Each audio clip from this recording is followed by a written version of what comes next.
pengangguran, dan pertumbuhan lapangan kerja. Yang kedua adalah kestabilan harga. Tujuan mempertahankan stabilitas harga adalah akibat dari inflasi yang tinggi sehingga dapat mengurangi daya beli masyarakat dan mengganggu stabilitas ekonomi secara keseluruhan. Oleh karena itu, kebijakan moneter harus dirancang untuk menjaga stabilitas harga agar tidak mengganggu pertumbuhan ekonomi dan kesejahteraan masyarakat. Yang ketiga adalah neraca pembayaran internasional. Tujuan neraca pembayaran internasional juga berperan dalam menjaga keseimbangan neraca pembayaran internasional suatu negara, membantu mencapai keseimbangan antara impor dan ekspor negara, serta menjaga stabilitas nilai tukar mata uangnya.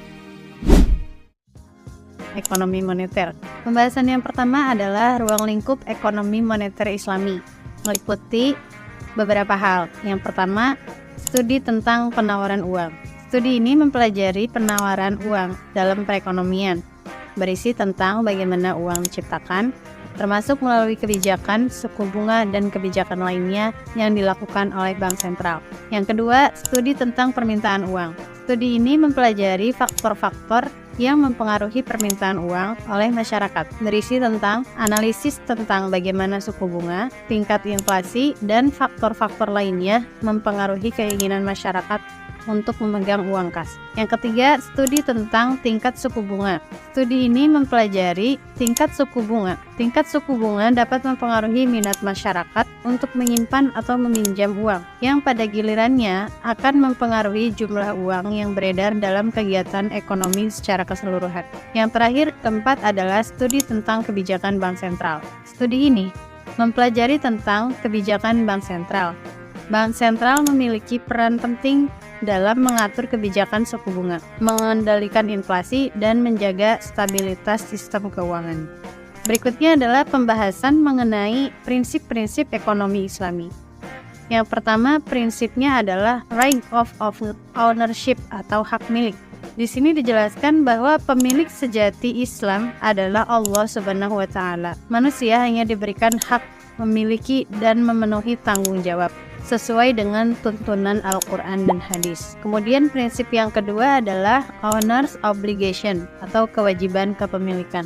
Kewajiban para individu manusia sebagai pemilik bertanggung jawab untuk mendistribusikan pendapatannya serta tidak melalaikan, bahkan merusak serta mampu memanfaatkan sumber daya sesuai dengan tujuan dan tidak melanggar syariat. Prinsip berikutnya yang ketiga adalah kontrak.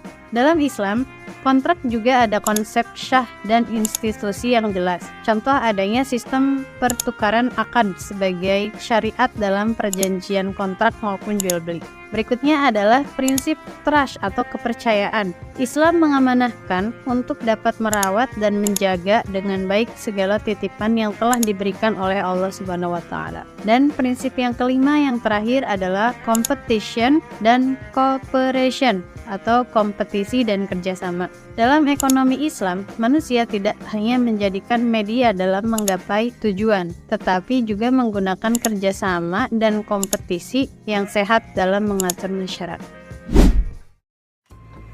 Konsep dasar ekonomi moneter Islami versus konvensional. Yang pertama, konsep ekonomi moneter konvensional.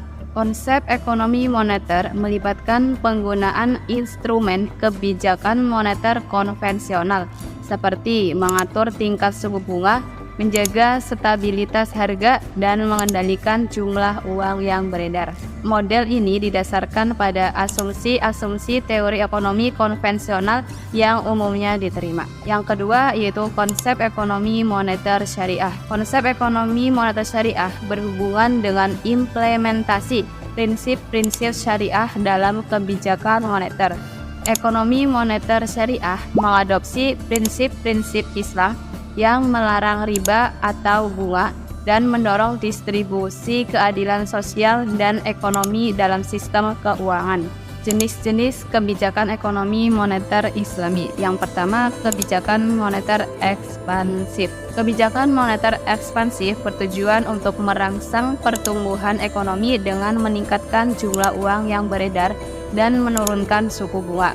Kebijakan ini dapat digunakan dalam situasi di mana ekonomi sedang mengalami resesi atau pertumbuhan yang melambat. Yang kedua, kebijakan moneter kontraktif. Kebijakan moneter kontraktif bertujuan untuk mengendalikan inflasi dan mencegah terjadinya overheating atau kenaikan harga-harga secara signifikan dalam ekonomi.